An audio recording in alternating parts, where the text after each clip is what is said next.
Olá a todas e a todos, aqui é o professor Bruno de Ataíde Prata, do Departamento de Engenharia de Produção da Universidade Federal do Ceará.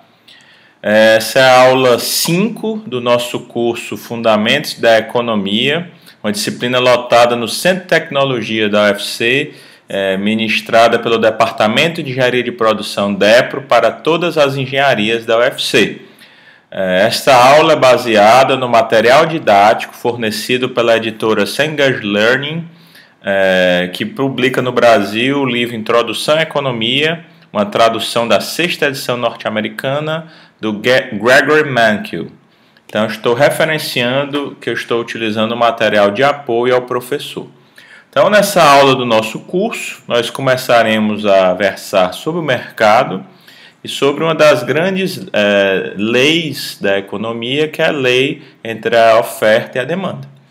Nos últimos anos, esse equilíbrio entre oferta e demanda tem sido muito criticado por alguns investigadores.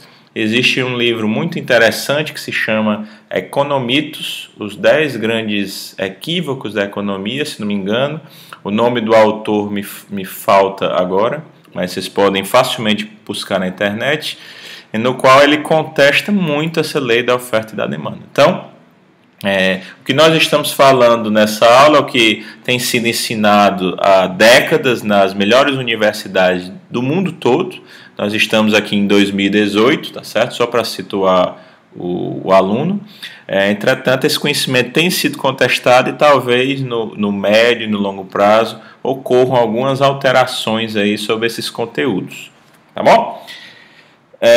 Então, nessa nossa aula de hoje, depois é importante destacar que o aluno ele deve ler o capítulo. Ele não deve se ater meramente a assistir essa videoaula ou acompanhar slides. O aluno deve ler o livro para que ele possa responder os seguintes questionamentos.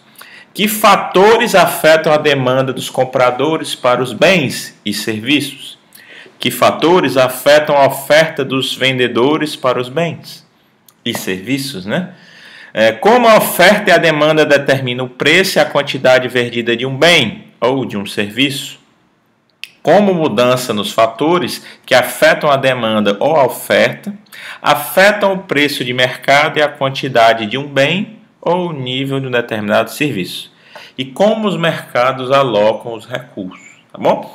Então, são questões muito interessantes que os pressupostos que vão ser apresentados para responder a esses questionamentos são pressupostos da escola clássica, neoclássica da economia, do liberalismo, né, da crença no livre mercado, etc.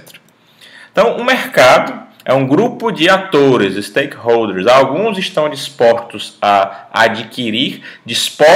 e aptos a adquirir bens e serviços, e nós vamos denominar esses atores de compradores, e outros estão dispostos e aptos a fornecer esses bens, né? Nós vamos chamar isso de vendedores, né? Um mercado competitivo é um mercado no qual há tantos compradores e vendedores que cada um deles tem um impacto insignificante sobre o preço do mercado. É uma premissa muito forte que nem sempre ou quase nunca acontece na realidade. Mesmo no ambiente de uma economia de mercado, sem intervenção estatal, o mercado ele não é, assim, em geral, competitivo, porque ocorrem monopólios, por exemplo, uma situação na qual a única empresa detém todo o mercado.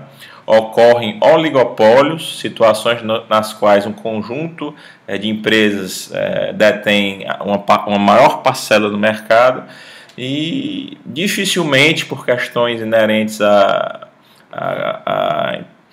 salário mínimo, a intervenção estatal, a tributos, a sindicatos, a coalizões entre empresas, aquisições, várias práticas comuns no mundo odierno, não existe esse mercado competitivo, né? Então, esse é um conceito, é um modelo, é uma simplificação da realidade, né? Então, um mercado perfeitamente competitivo, todos os bens são exatamente os mesmos. Então, é uma limitação muito forte dessa premissa. Segundo, compradores e vendedores são tão numerosos que cada um pode ofertar o preço de mercado, ou seja, cada um é um tomador de preço. Certo? Então, o que acontece? Lembra o exemplo de eu ter visitado uma empresa de litografia alguns anos atrás que produzia rolhas metálicas e latas metálicas, né? Então, determinada empresa de refrigerantes, quando o pedido dela entrava na linha de produção, ela atrasava todos os outros pedidos e ia devotar a sua atenção ao pedido daquela empresa. Então, assim, mesmo que existam vários clientes, os clientes têm pesos diferentes, né? Não são iguais, né? Na prática, né? Então, outra premissa muito forte. Então, neste capítulo, será apresentada a suposição de que os mercados sejam perfeitamente competitivos, situação a qual dificilmente ocorre no mundo real. Então, demanda. A quantidade demandada de um bem ou serviço de um bem qualquer, a quantia do bem que os compradores estão dispostos e aptos a adquirir. Demanda. Demand, né? A lei da demanda diz que ceteris paribus, considerando o mais constante, a quantidade demandada de um bem diminui quando o preço dele aumenta. Iremos depois apresentar alguns exemplos de situações na qual isso não ocorre. São chamados bens de Veblen e bens de Giffen. Eles ferem essa lei da demanda. Então aqui seria um esquema de demanda, uma programação da demanda, demand scheduling, uma tabela que mostra a relação entre o preço de um bem e a quantidade demandada.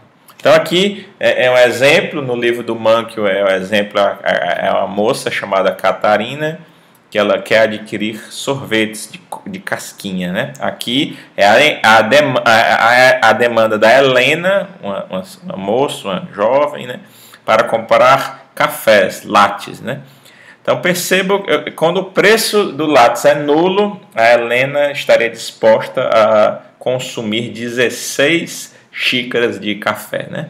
Quando o preço vai para 1, ela estaria disposta a consumir 14, e se percebe que na medida que o preço aumenta, a Helena vai perdendo o ímpeto em consumir e adquirir mais xícaras de café, né? Então, aqui é uma curva de demanda linear. Então, nós vemos aqui a lei da demanda, uma relação inversamente proporcional da procura do bem com relação ao seu preço. Ou seja, quando aumenta o preço, diminui a demanda. Então, é muito importante salientar que a demanda do mercado é diferente da demanda de cada uma das pessoas. A Helena quer cafés, o Ken quer cafés, a Nádia quer cafés, a Ananda quer cafés, o Anselmo quer cafés, ou seja, todas as pessoas que querem esse café do tipo lattes, elas vão gerar a demanda do mercado. E a curva de demanda do mercado é a superposição, é a soma de todas as demandas individuais. Então, nesse caso aqui, a demanda do mercado, considerando esses únicos 2 compradores, seria a soma das demandas da Helena e do Ken, que daria diferente da demanda da Helena. Então, se o mercado tiver 10 mil consumidores, 100 mil consumidores, 1 milhão de consumidores, seria a soma das funções de demanda de cada um desses consumidores que iria dar a demanda do mercado. Então, a geometria dessa curva de demanda individual é diferente tende a ser diferente para cada um dos consumidores, por cada indivíduo tende a reagir de uma forma diferente, né? O seu ímpeto de adquirir aquele produto varia de pessoa para pessoa, né? Então, existem aspectos que vão modificar a curva de demanda, acarretar num deslocamento, um shift, né? Uma mudança. Então, existe uma diferença conceitual, né? Olhando para essa curva, aqui da Helena, quando nós estamos no preço igual a 3 e variamos para o preço igual a 4, nós temos aqui uma variação ao longo da curva da demanda, tá certo? Então, quando varia o preço, a demanda aqui variou de 10 xícaras de café para 8 xícaras de café, tá certo? Então, Esse é um conceito. O que nós estamos falando aqui seria o deslocamento da curva como um todo, né? Então, toda a curva de demanda vai se deslocar. Então, os alunos geralmente confundem muito a variação ao longo da curva de demanda e o deslocamento, a modificação da curva de demanda. Então, existem fatores que afetam, né? Nós vamos estudar alguns desses fatores que vai depender, por exemplo, da natureza do bem que está sendo adquirido, né?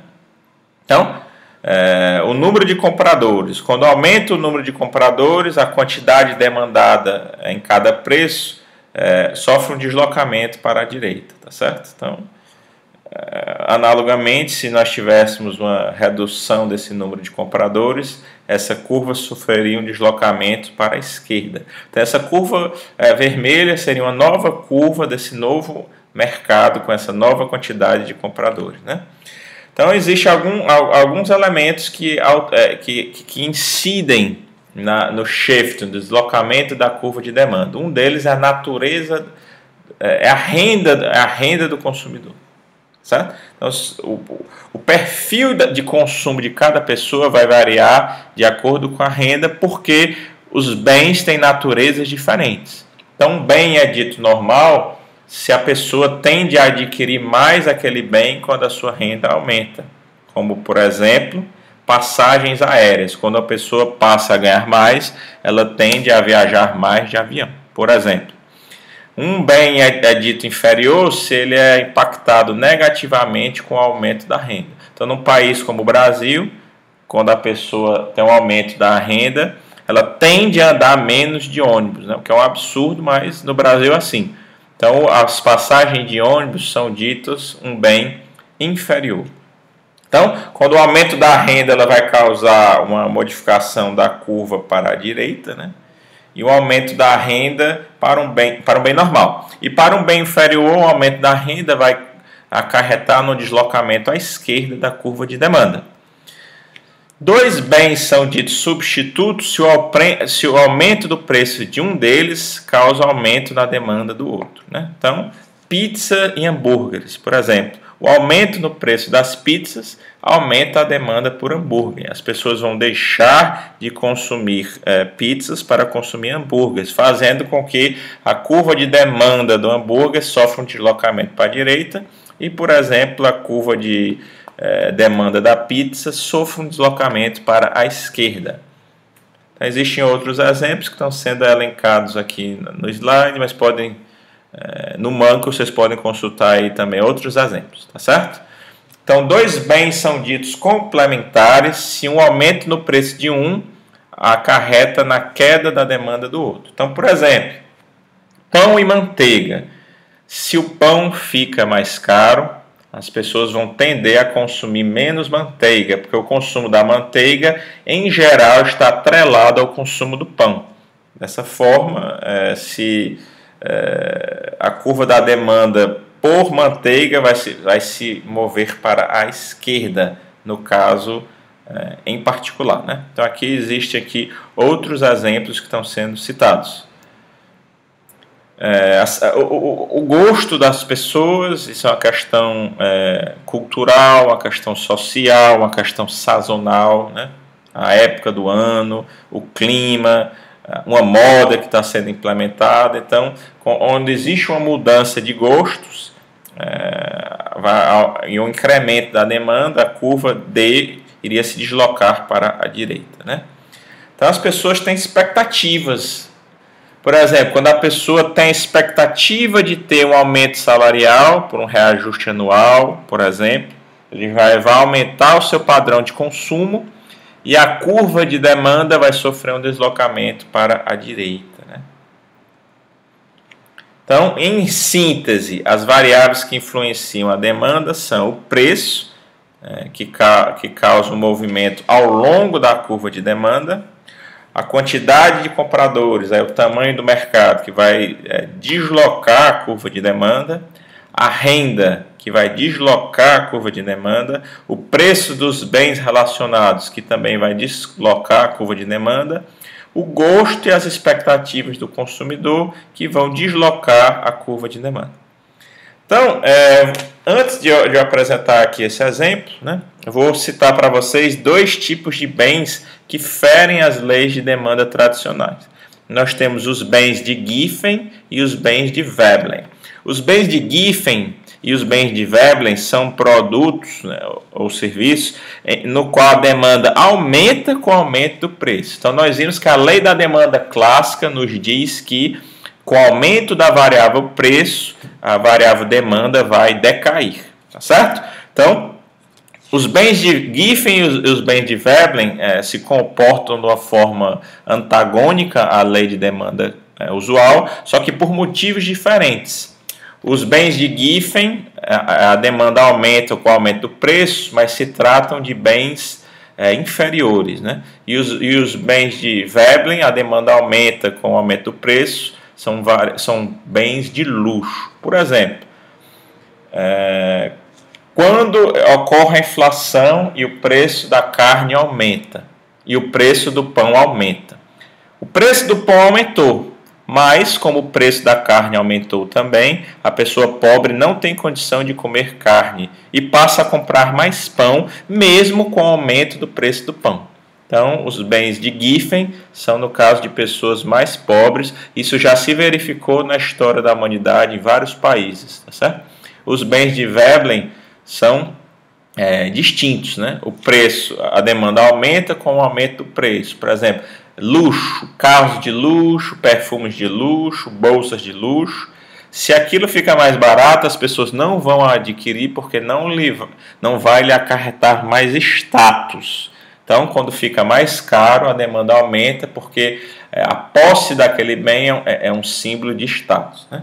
Então, aqui está esse exemplo aqui, desenha a curva de demanda para o download de músicas, o que acontece em cada um dos cenários, né? A, o preço de iPods cai, B, o preço de downloads de música cai e C, o preço de CDs cai, né? Então, o que acontece? O download e os iPods são complementos, então a queda no preço dos iPods vai mudar a curva de demanda de downloads para a direita, né? As pessoas vão passar a ter mais iPods e, por conseguinte, vão passar a baixar mais músicas, né? No segundo exemplo, a curva não se modifica, existe apenas um deslocamento ao longo da curva, né? Então, com a variação aí dos preços, vai ocorrer uma variação na demanda. E no item C, os downloads de música são substitutos, então a queda no preço dos CDs vai mudar a demanda de download. As pessoas vão deixar de baixar as músicas para comprar CDs. E o deslocamento da curva de demanda para o download de músicas vai ocorrer para a esquerda, ou seja, vai ocorrer uma retração desse mercado. Então, a oferta, a quantidade, analogamente ao que nós vimos para a demanda, a quantidade ofertada de um bem é a quantidade que os vendedores estão aptos e dispostos a vender.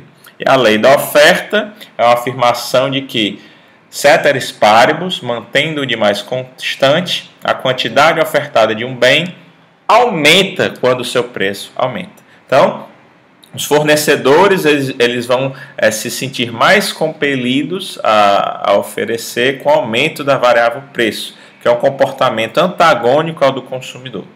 Então, nós temos aqui um esquema de oferta, que é uma estrutura de dados que apresenta os preços e as quantidades. E vamos ver aqui o café, né, o Starbucks, aquela cadeia multinacional de cafés. E note que o esquema de Starbucks obedece à lei da oferta. Então, lembrando que a oferta de mercado também segue aquele mesmo raciocínio da oferta individual, né? Da demanda de mercado. Então, a oferta de mercado é diferente de oferta individual. A oferta do mercado é o somatório da oferta de todos os atores que estão dispostos e aptos a vender naquele mercado. Starbucks, o Jitters, o McCafé e etc, etc. E outras cadeias aí, né? Então, a curva de oferta mostra como o preço aumenta a quantidade ofertada ceteris paribus. essas outras coisas são determinadas não preço de oferta. E elas também, assim como nós tínhamos com a curva de demanda, vão consubstanciar em deslocamentos da curva de oferta. Então, a alteração no preço das matérias-primas. Se as matérias-primas ficarem mais caras, aquela empresa vai reduzir a quantidade produzida e, por conseguinte, teria um deslocamento para a esquerda.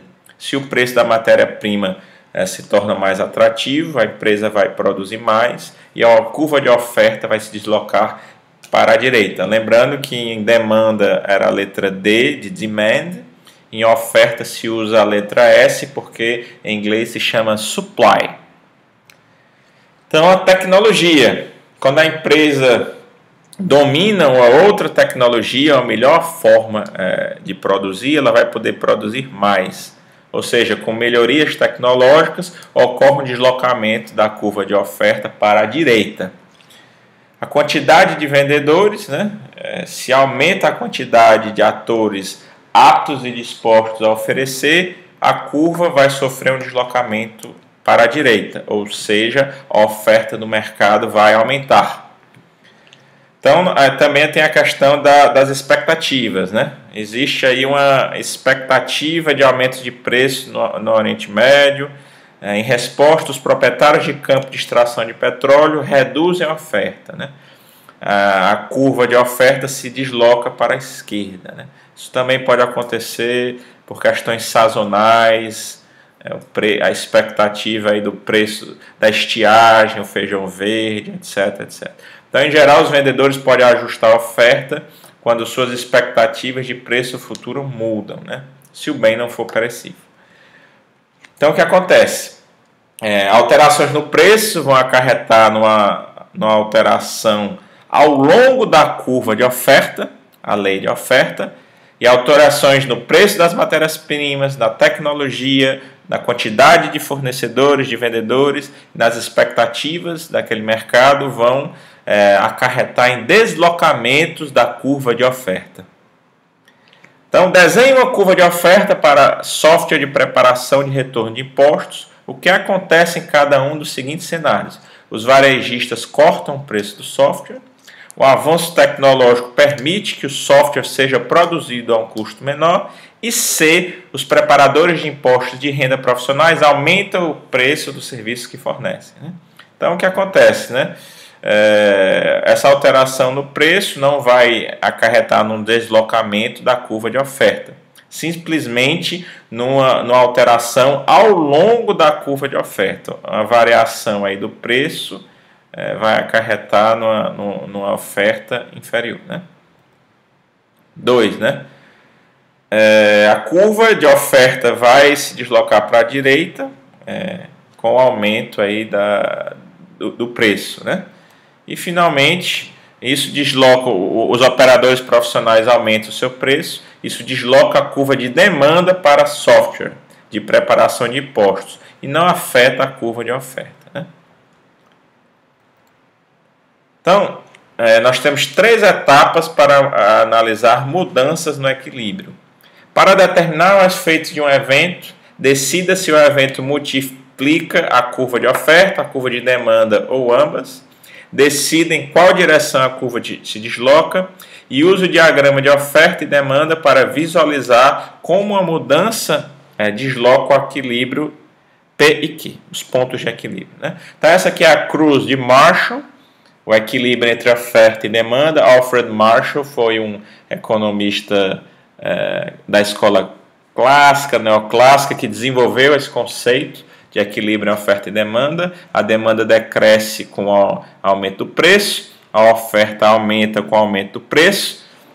O ponto ótimo desse mercado, ou seja, a quantidade que deve ser oferecida e o preço que deve ser veiculado, aquele produto ou serviço, vem do equilíbrio. Todavia, mudanças na curva de oferta e de demanda vão acarretar em deslocamentos do ponto de equilíbrio. Então, algumas pessoas criticam muito esse conceito de equilíbrio de um mercado, todavia outras pessoas salientam que o mercado ele é dinâmico E com esses deslocamentos de curvas de oferta e de demanda, ele vai achando novos pontos de equilíbrio de uma forma reativa, né? Então, isso é uma resposta a essa crítica da teoria do equilíbrio, né? Certo? Então, nós temos que fazer sempre uma análise de sensibilidade nos nossos modelos. Então, o ponto de equilíbrio é uma questão muito simples, né? Você obter esse ponto de equilíbrio, mas nós temos que fazer uma análise de sensibilidade. O que é que vai acontecer se a curva de demanda se deslocar para a esquerda, se deslocar para a direita, se a curva de oferta se desloca para a esquerda, se a curva de oferta se desloca para a direita, né? Então, análise de sensibilidade é avaliar todos esses cenários e verificar o que acontece com o ponto de equilíbrio, em que região de equilíbrio nós estamos inseridos. Confiar meramente no único valor determinístico é uma premissa muito forte, né? Então, nós temos aqui alguns termos para mudança versus momento junto à curva. A mudança na oferta, a mudança na curva de oferta ocorre quando um determinante, não o preço de oferta, muda, como, por exemplo, tecnologia ou custos. Uma mudança na quantidade ofertada é um movimento, é uma curva de oferta fixa, que ocorre quando o ponto de equilíbrio P se modifica. Analogamente, nós temos esses dois conceitos de mudança de demanda e da quantidade demandada, análogos ao que nós vimos aqui para a oferta, tá certo?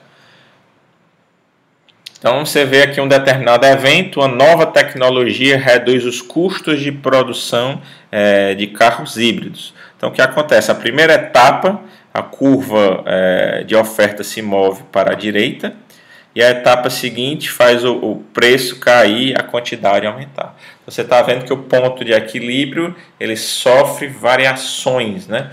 Com essa variação da demanda e da curva de oferta, nesse caso particular.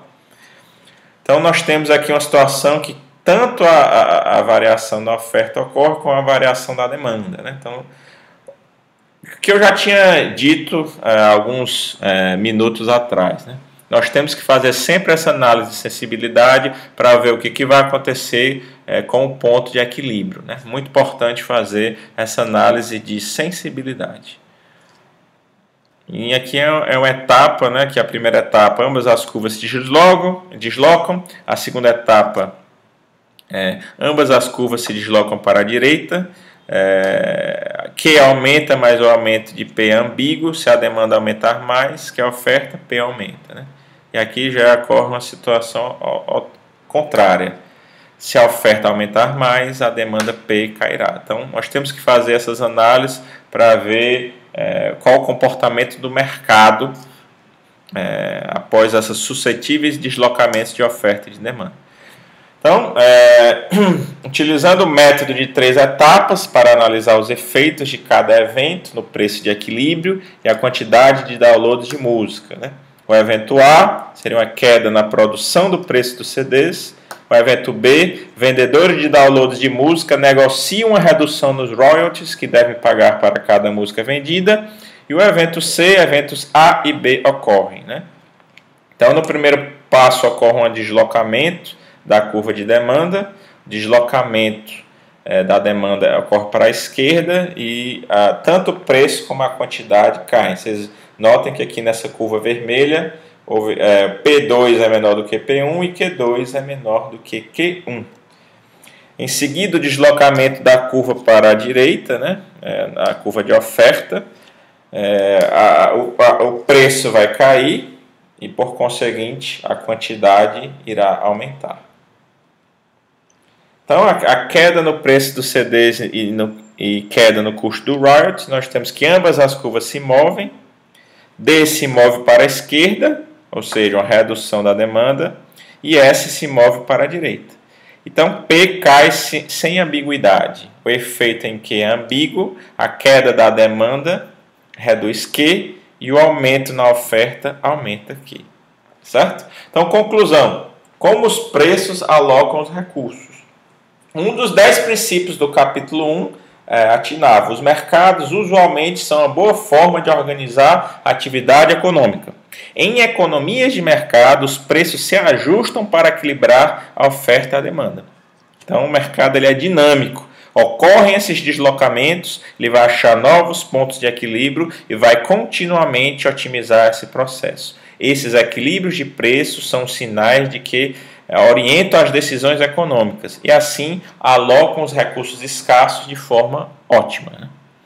Então, resumo, o mercado competitivo possui tantos compradores e vendedores que nenhum deles acarreta impacto no mercado como um todo. Os economistas usam esse modelo de oferta e demanda para analisar mercados competitivos, mas nós vimos que são premissas muito fortes para o mundo real. Poucas situações do mundo real talvez possam ser vistas como mercados competitivos. Talvez empresas de casas de câmbio, pessoas que vendem produtos pela internet, em sites, redes sociais, vendedores de frutas em feiras, etc. Né? Então são situações muito particulares. Na prática, os atores têm pesos, existem oligopólios, essa informação às vezes não é compartilhada. Né? Então o mercado ele funciona por meio desse compartilhamento de informação entre milhares e milhões de consumidores e dezenas, centenas ou milhares de fornecedores. É isso que faz esse mercado funcionar, esse compartilhamento de informação.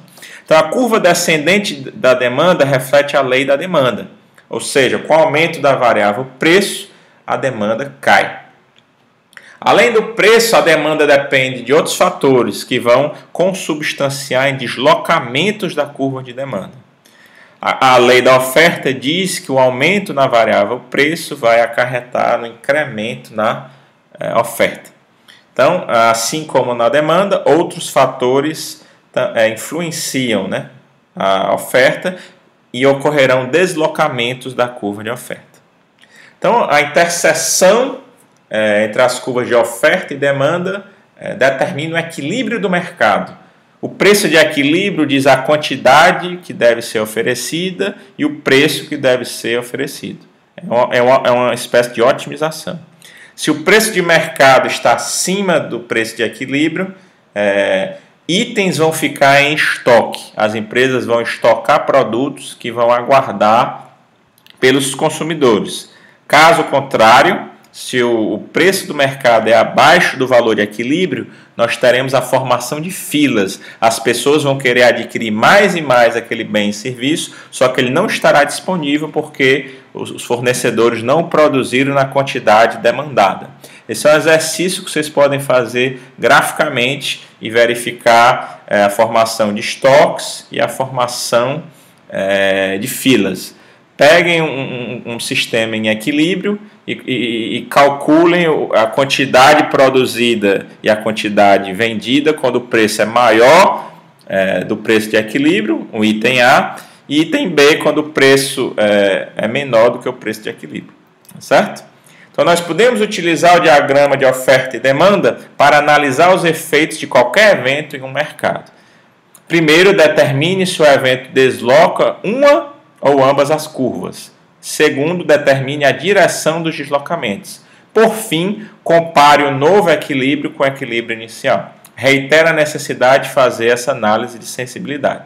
Nas economias de mercado, os preços são os sinais que orientam as decisões econômicas e alocam os recursos escassos. Então, esse conteúdo que nós vimos aqui na aula de hoje é um dos alicerces do pensamento liberal, da economia clássica, da economia neoclássica, que acredita ao mercado essa capacidade de alocar bem os recursos e de prover prosperidade para as sociedades. Né?